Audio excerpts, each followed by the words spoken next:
Ya. Jadi outline pertemuan 10 ini kita akan membahas metode dan analisa data penelitian kualitatif.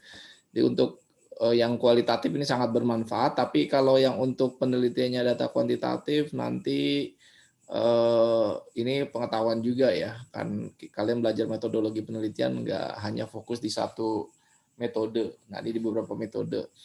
Dan untuk yang penelitian campuran juga nanti akan melaksanakan metode-metode yang ada di pertemuan 10 ini. Tolong di mute dulu ya. Oke. Ini metode penilaian kualitatif. Ini qualitative data analysis and interpretation. Jadi kalian di bab 4 nanti akan melakukan analisa data kualitatif. Gitu. Intinya data kualitatif itu kan teknik pengumpulan data kualitatif itu kemarin kita sudah jelaskan juga, ada beberapa di antaranya adalah wawancara, observasi, gitu ya, kemudian review dokumen. Ini salah satunya. Kalau sudah dapat, kita mau apakan nih, gitu. Kalau data kuantitatif itu jelas dari data-data kuesioner itu kita akan olah di SPSS. Nanti kan karena konfirmatori sifatnya, dia akan menguji hipotesa, ya biasanya hipotesa antar variabel.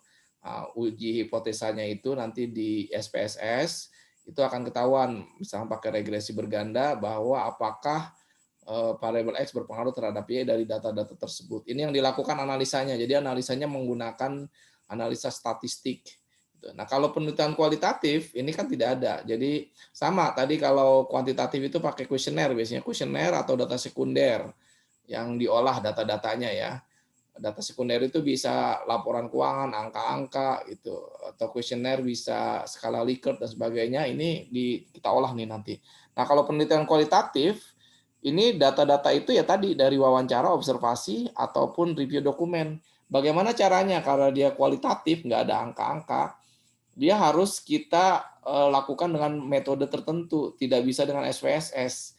Tapi tidak mengurangi kredibilitas pengolahan tersebut karena sudah ada teorinya, bagaimana wawancara, bagaimana observasi dianalisa sehingga dapat menjawab pertanyaan penelitian, research question, dan juga tujuan penelitian. Itu intinya ya.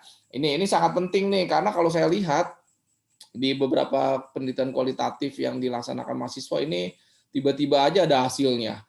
Dari wawancara misalkan ya, tiba-tiba ada hasilnya. Lah diolahnya seperti apa? Kamu mendapatkan tema-tema yang muncul di wawancara itu bagaimana? Itu harus dijelaskan juga. Metodologi itu harus betul-betul juga ilmiah dilakukannya, tidak hanya sekedar metode-metode sendiri yang tidak ada standarnya gitu. Ini ya. Jadi penelitian kualitatif pun cara pengolahan datanya itu ada kaidah-kaidahnya juga. Oke. Jadi kalau kita lihat apa sih sebenarnya data analisis itu? Jadi kalau data analisis terutama di penelitian kualitatif ini proses kompleks ya di sini yang melibatkan back and forth, artinya iteratif. Jadi kita berulang-ulang sudah masuk membaca, misalkan interview kita transcribe, kita baca, nanti saya jelaskan seperti apa transcribe itu.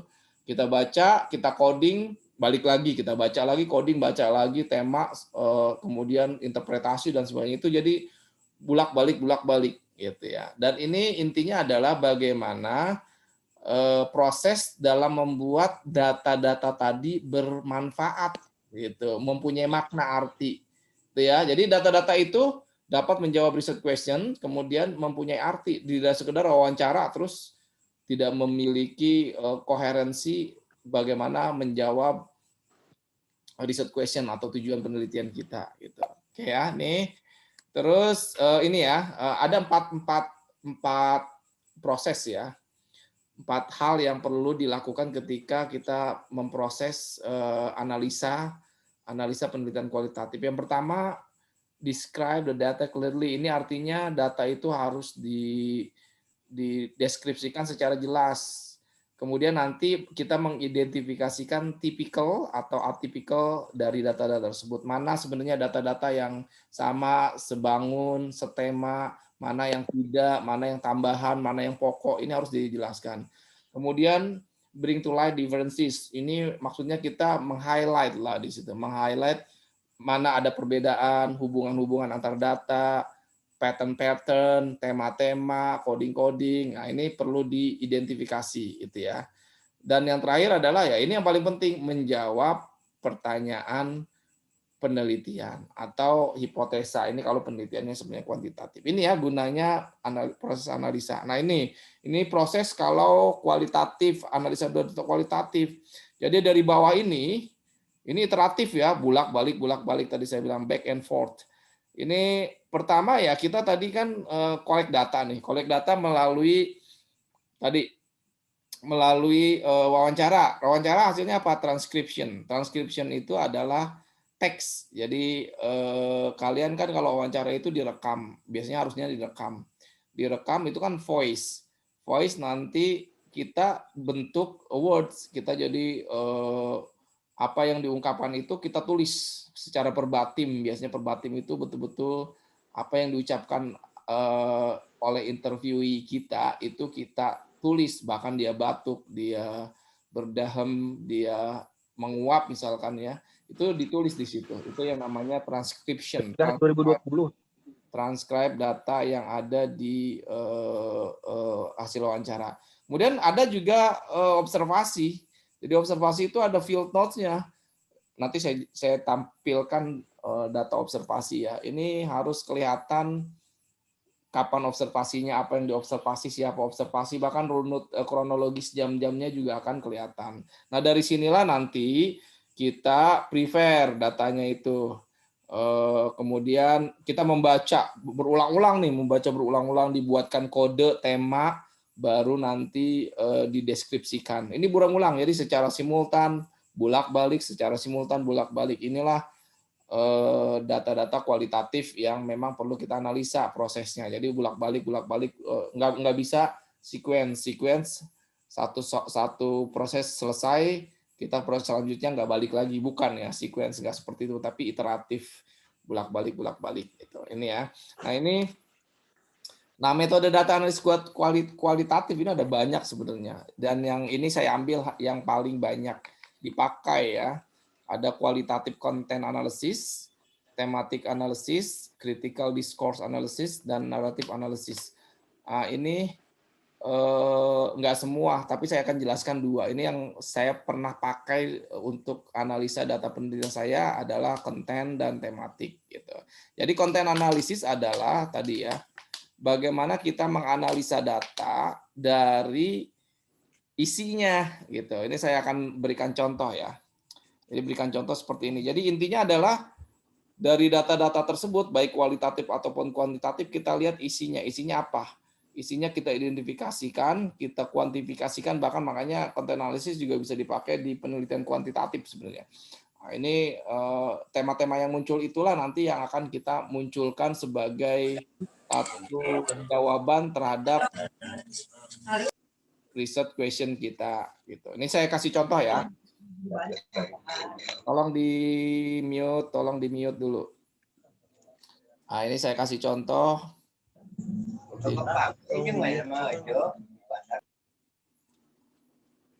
Saya kasih contoh ini.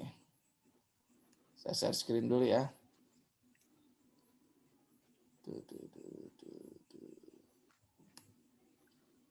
Ini kayaknya.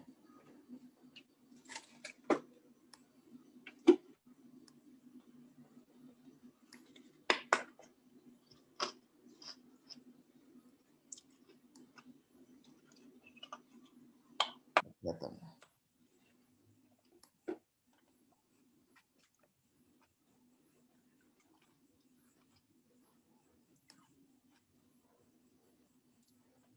Stop share dulu.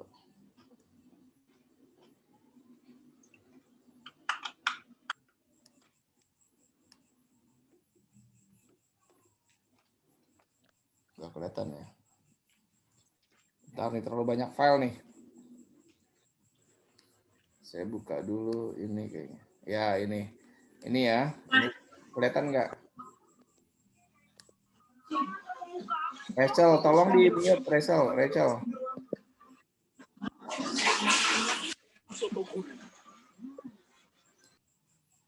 Tolong di mute ya, tolong ya. Ini mengganggu konsentrasi nih. Yang lain di mute, langsung masuk, langsung di mute. Oke, ini ya, ini saya ini sebenarnya jurnal saya nih, jurnal yang sedang saya siapkan gitu. Ini pakai metode konten analisis. Seperti apa sih konten analisis? Ini kualitatif, tapi kualitatif ya. Ini kualitatif dari wawancara. Wawancara sama saya sebenarnya ingin melihat bagaimana pengungkapan corporate governance di 4 bank pemerintah. Apa yang saya analisa? Saya analisa adalah isinya.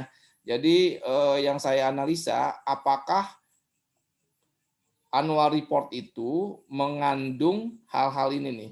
Jadi kalau kalian belajar corporate governance itu ada beberapa kriteria. Contohnya adalah bagaimana komitmen dari pimpinan, kemudian ada juga nanti transparansi. Nah, ini salah satunya. Jadi saya coding di sini.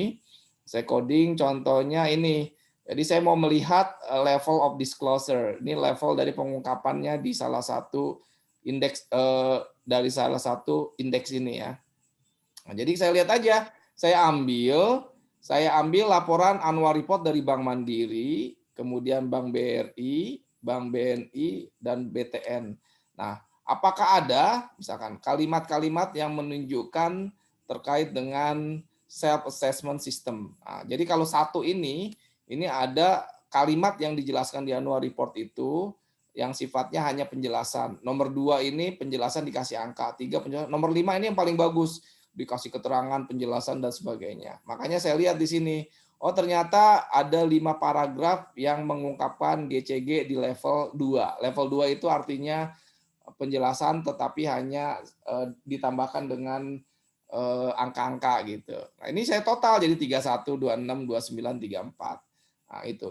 Jadi kontennya ada nggak konten ini di annual report intinya gitu. Konten whistleblowing system di annual report. Saya tinggal hitung aja checklist ada. Dia kontennya muatannya level 1, 2, 3, 4 atau 5 ada. Nah, inilah yang nanti yang saya scoring. Saya scoring, kalau skornya makin tinggi berarti pengungkapannya semakin bagus. Kalau di sini kan berarti 34 nih. BTN ada scoringnya 34, artinya secara pengungkapan untuk kategori-kategori ini dia paling bagus gitu. Itu ya salah satunya, itu namanya content analysis dari dokumen, tapi ini dari dokumen bukan dari wawancara ataupun dari observasi. Ini saya masukkan semua ya, ini banyak nih. Nah, akhirnya nanti inilah saya dukung dengan wawancara gitu. Ini berarti saya cuma mendeskripsikan aja bahwa ini pengungkapannya ini bagus atau tidak gitu. Baru saya didukung dengan hasil wawancara gitu. Ini ya. Nah, itu salah satu konten analisis. Nah, sekarang kita coba masuk ke tematik analisis. Ini juga penting. Tematik analisis apa? Ini yang sering dipakai ya. Tematik analisis adalah ini ya. Ya, kita sebenarnya metode untuk menganalisa pattern-pattern tema yang ada di data gitu. Tema yang ada di data ini biasanya datanya itu tadi data yang selalu muncul berulang-ulang. Tema-tema yang berulang ini dari 3 sih sebenarnya, bisa juga dari wawancara, observasi, sama review dokumen tadi, dokumen-dokumen apapun gitu. Nah, jadi dari dokumen-dokumen itu. Gitu. Aulia di mute dulu. Aulia di mute dulu. Tolong di mute. Di mute. Di suaranya.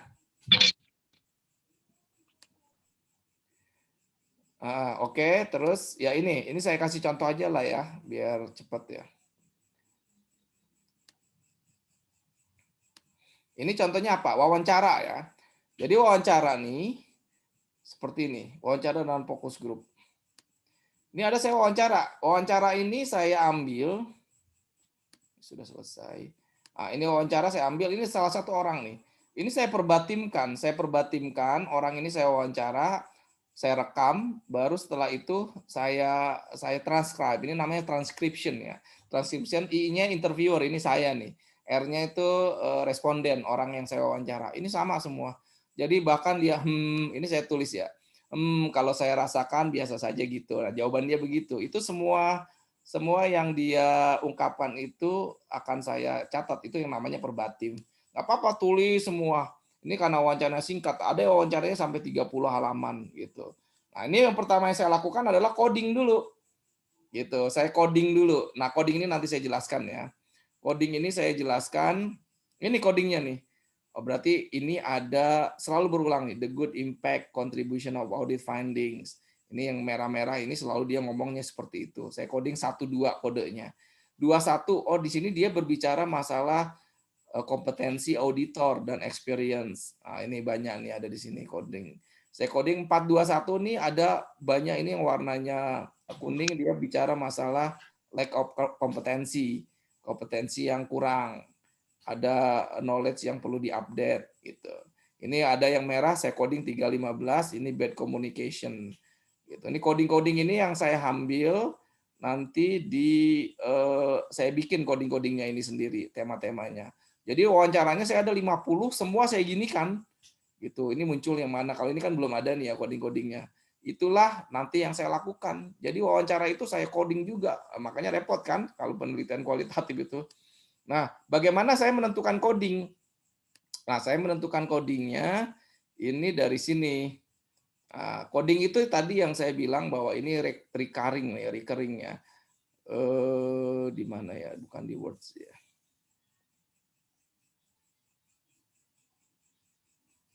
Nah, ini ya, Dob Acrobat Reader ya. Ah, ini ya. Ini sebenarnya kalau tematik analisis ini yang saya sudah jelaskan sedikit ya. Saya jelaskan dulu lagi sedikit. Ini kita mau melihat tema-tema gitu ya. Ini dari disertasi S3 saya ya, dari disertasi S3 saya menggunakan memang teknik tematik analisis. Ini berarti seperti ini, recurring themes identified, saya itu kan dulu, terus transcription. Nanti saya bagikan nih ya. Ini saya bagikan, saya lihat kalian lihat aja di halaman 86 kira-kira analisa data kualitatif itu seperti apa gitu.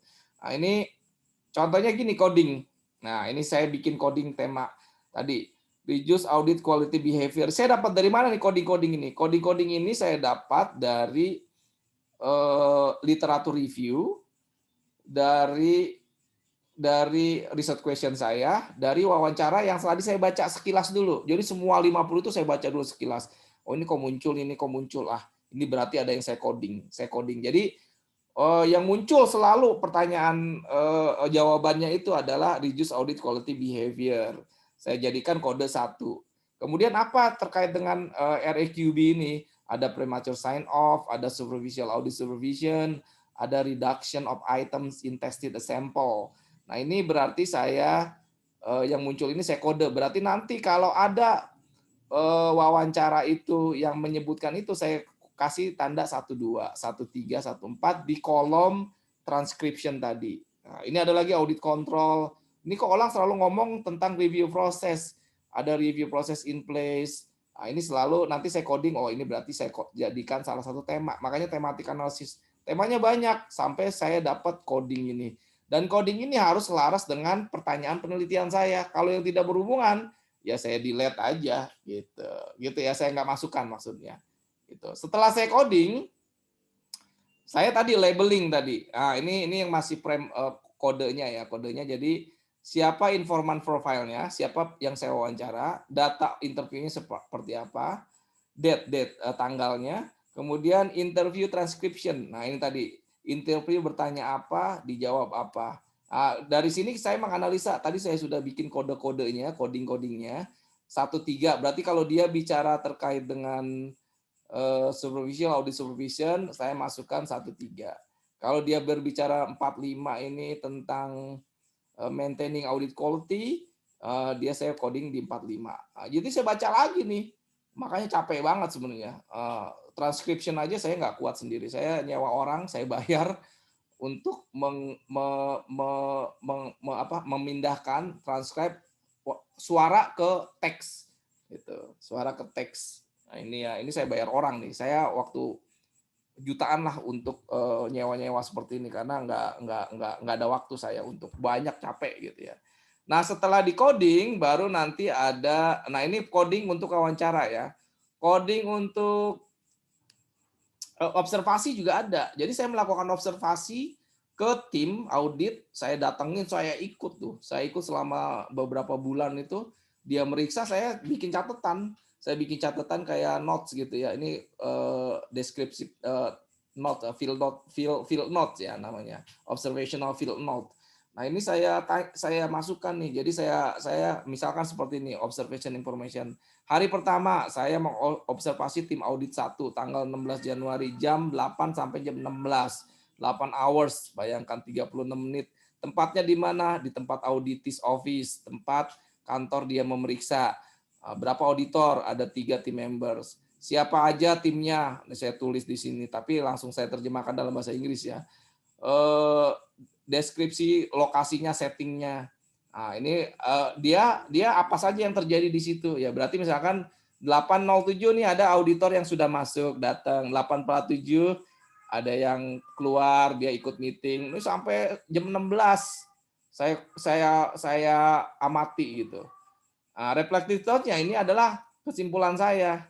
Oh, ternyata selama saya amati itu ada auditor yang premature sign off. Artinya apa? Dia sebenarnya kerjaannya kan disupervisi, anggota tim disupervisi oleh ketua tim. Belum selesai, tapi ketua timnya langsung, udahlah, oke, saya setujui. Nah, berarti saya coding 4 nih, di 1.4 ini muncul nih, oh ada nih, reduction of items tested in a sample. Sampelnya tidak dites secara ini. Jadi indeksnya 1.4. Begitu semua. Ini kan cuma contoh aja ya. Nah, jadi saya melakukan hal ini. Ini bayangkan 3 bulan ya. Saya 3 bulan nih begini. Nah, makanya sebenarnya kalau kuantitatif itu lebih mudah. Dia cuma data-data kita masukin SPSS jadi. Data sekunder atau kuesioner kita kirim aja. Tetapi kalau kualitatif ini kita harus bermain. Jadi researchernya itu harus ikut terlibat, observasi, wawancara gitu. Makanya dia mempengaruhi hasilnya. Gitu ya. Peran dari peneliti ini begitu penting gitu ya. Ya ini juga. Nah, kalau dokumen ini juga saya mau melihat apa nih, working papers, kertas kerja auditor, tanggal berapa? 15 Maret.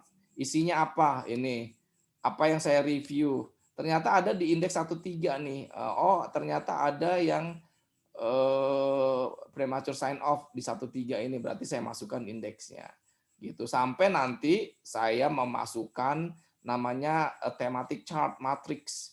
Jadi dari ini saling berkaitan nih. Ini yang nanti saya akan tuangkan dalam narasi hasil temuan penelitian gitu. Ini ya, makanya sulit tuh. Nah, ini ada programnya sebenarnya. Jadi pengganti SPSS itu namanya NVivo. NVivo ini sebenarnya nggak harus punya ya. Saya nggak pakai NVivo dulu. Saya pakai Excel aja. Pakai Excel saya hubung-hubungkan. Saya pakai thematic chartnya. Saya pakai Excel. Nah, ada program kualitatif namanya NVivo, itu bisa dilakukan tapi bayar ya. Ini jarang dipakai di Indonesia. Kalau SPSS ya mungkin kalian bajakan juga bisa dapat. NVivo itu jarang ditemukan bajakannya, mahal juga gitu. Jadi seperti itu kira-kira ya. Jadi nggak otomatis mudah. Kualitatif itu harus ada proses-proses seperti ini, coding, kemudian labeling, synthesizing, ada juga nanti bikin label, bukan labeling, ada terakhir ada bikin apa saya lupa itu, summarizing. Summarizing itu memberikan kesimpulan gitu. Ini ya, jadi nggak sembarangan gitu. Nah ini saya contohkan saja lah yang secara lengkap, salah satu field notes-nya nih, field notes yang observasi ya, observasi. Nah ini di salah satu tim audit ya, tim audit saya field notes-nya ini panjang nih. Saya beberapa hari ini, bayangkan tuh ya. Ini ratusan halaman ini cuma satu tim yang saya periksa, yang saya ikuti cuma 5 hari. Jadi ini masih pakai bahasa Indonesia nih. Saya waktu itu nulisnya pakai bahasa Indonesia. siapa yang saya amati, profilnya di setiap tim, di kantor mana, kemudian per jam kronologikanya dia ngapain saja. Ini baru nanti ya misalkan begini, peneliti berbincang dengan ini, peneliti berangkat ke kantor menuju, kantor wali kota Makassar bareng-bareng naik mobil gitu. Nah, misalnya reflective top-nya nih, saya bikin kesimpulan-kesimpulannya apa. Nah, kalau ada ini berarti ada coding di sini nih. Coding-coding inilah tadi yang masuk, saya highlight bahwa ini masuk ke salah satu, tema yang kita setelah tentukan. Kalau yang lain ini ya ini nggak nonsens ini. Artinya, tidak relevan buat penelitian kita, tapi harus ada. Jadi yang saya ambil yang merah, yang hijau gitu. Nggak semua kejadian itu bermanfaat buat saya gitu. Jadi, oh ini ada nih ternyata 10 ini masuk ke sini gitu. Wah, ini saya bayangkan ya. Jadi saya kayak ini, kayak meneliti, observasi, betul-betul observasi. Ini. Itu ya banyak sekali ini ratusan. Makanya kalau kalian S3 itu kan 4 tahun. Jadi 2 tahun itu kerjanya begini aja gitu, ngumpulin data, apalagi kalau kualitatif, wawancara, transcribe, mengolah data, itu 2 tahun, bahkan 3 tahun, 1 tahun itu kan 6 bulan pertama kita sekolah dulu lah, belajar sama kalian nih metodologi penelitian, belajar statistik, belajar teori, belajar macam-macam lah ya yang mendukung penelitian. Nah setelah itu kita baru nyari data. Setahun terakhir kita baru bikin laporan. Yang lama itu di sini, gitu. Yang lama itu di sini. Kalau penelitian kualitatif, tapi penelitian kualitatif itu sangat bermanfaat karena detail dalam, tidak hanya mengkonfirmasi variabel X dan Y. Gitu ya. Ini coding yang kalian lakukan dan ini harus kalian lakukan ketika kalian menggunakan pendekatan kualitatif. Itu ingat ya. Jangan tiba-tiba ujuk-ujuk hasil wawancara begini. Kalian mengolah wawancaranya gimana? Kalau perlu kertas kerjanya dilihatkan di lampiran nanti. Ini loh yang saya kenapa tema ini muncul, kenapa jawaban muncul karena sering diungkapkan. Saya dapat codingnya dari mana. Itu harus prudent, harus robust, harus convincing gitu. Waktu saya S3 itu sidang terakhir ya saya ditanya, bagaimana kamu menganalisa data-data ini? Enggak semua saya tampilkan ya. Saya sidang itu 2 jaman lebih lah.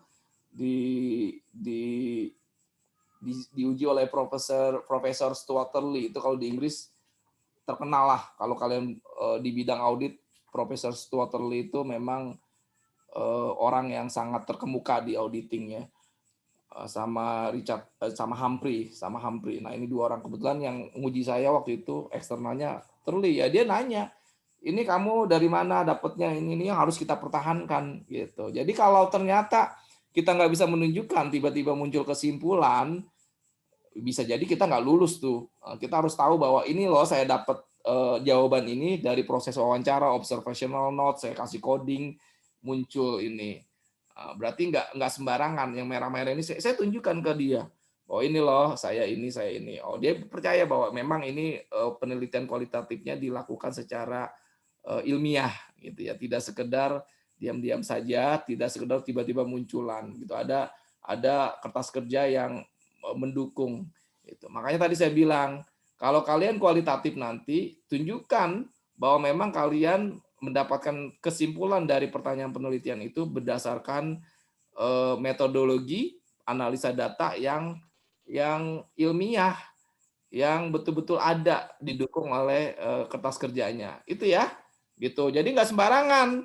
Ya walaupun kalian wawancara 10 orang ya kalian transcribe kasih coding, inilah jawaban kami supaya kalian ceritanya nanti mengalir dan didukung dengan bukti yang sesungguhnya. Gitu. Ini ya. Oke, kita kembali lagi ke slide. Nanti saya kasih pertanyaan, saya kasih contoh tanya jawab ya lah ya. Kita balik ke slide dulu. Ya ini ya, jadi nggak sembarangan lah. Untuk selanjutnya slide-nya ya, nanti kalian baca sendiri aja ya. Ini jadi collected data, kategori. Jadi kita ngambil data dulu dari tadi wawancara, observasi, kita ambil, collect. Kemudian kita kategorikan dalam bentuk teams atau coding-coding tadi, baru kita interpretasikan dalam rangka menjawab pertanyaan penelitian kita. Gitu. Ini ya. data analysis dan interpretation ini proses-prosesnya ya. Tadi saya sudah jelaskan semua ini sebenarnya. Jadi kalian harus melihat dalam membuat kode-kode tadi ya 11, 12 itu harus kalian lihat apa yang perlu dimasukkan dalam rangka menjawab pertanyaan penelitian. Ada hal-hal yang uprising ya. Uprising. Kemudian Adelia tolong di stop ininya dulu. Di mute dong. Di mute. Ya. Kemudian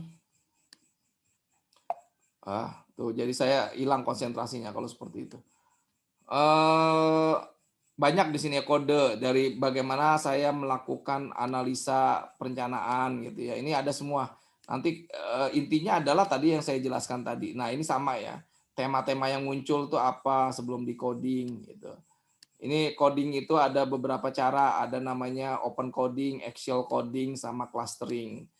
Nah, ini coding itu sebenarnya ingin mereduce jumlah data. Jadi kalau data itu banyak banget, tadi pages-nya aja kan ratusan tuh punya saya, mulai dari wawancara, mulai dari observasi, kemudian dibikin coding sampai ada tema-tema yang sedikit yang muncul sampai 5-7 tema yang terkait dengan pertanyaan penelitian kita. Jadi menjawab tuh.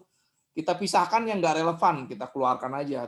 Kita ngambil yang betul-betul relevan sampai pertanyaan penelitian kita dijawab. Kan pertanyaan penelitian kita paling 3 atau 4 nih kalau S1 itu, kalau kualitatif ya. Nah, nanti sampai mengerucut, inilah jawaban dari pertanyaan kita. Nah, dari prosesnya itu dari data yang semakin banyak di reduce sampai muncul pertanyaan penelitian kita. Gitu intinya begitu ya. Jadi ada prosesnya di sini. Dari atas ke bawah ini ada prosesnya. Jadi nggak sembarangan tiba-tiba muncul seperti ini. Itu harus ada metodologinya sendiri. Gitu. Oke, ini paling itu aja ya. Nanti kalian baca sendiri. Maaf, masih dalam bahasa Inggris. Karena belum saya terjemahkan gitu ya. Tapi ya saya pikir kalian tahulah bahasa Inggris ya. Ini kan bahasa Inggris standar ya. Nanti saya berikan juga contoh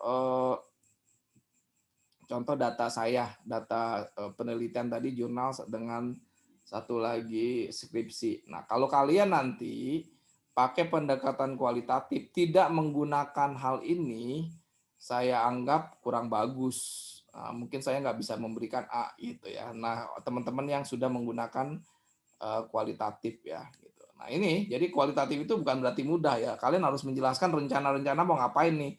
Ada coding, ada dan sebagainya gitu ya. Terutama di bab 4. Tapi mungkin kalian hanya sampai bab 3 aja, tapi kalian menjelaskan, saya akan melakukan coding, saya akan melakukan labeling, saya akan melakukan summarizing, synthesizing, seperti ini nanti tabelnya. Siapa yang saya akan wawancara, itu harus sudah ada di bab 3. Ya, pokoknya kalau nggak ada begitu berarti pendekatan kualitatif kalian tidak meyakinkan, tidak ilmiah. Jadi harus ada seperti itu, terutama teman-teman yang memakai pendekatan kualitatif maupun juga campuran. Nah, untuk minggu depan kita coba lebih ke analisa data yang sifatnya kuantitatif pakai SPSS nih. Saya nggak menjelaskan satu-satu ya, tetapi inilah yang harus kalian lakukan ketika pendekatan data kuantitatif. Baru pertemuan berikutnya kita bahas masalah referensi, quoting, bagaimana mengutip, bagaimana plagiarisme. Nah, paling itu terakhir nanti. Oke ya, ada pertanyaan di sini. Silakan kalau ada pertanyaan. Ada pertanyaan nggak?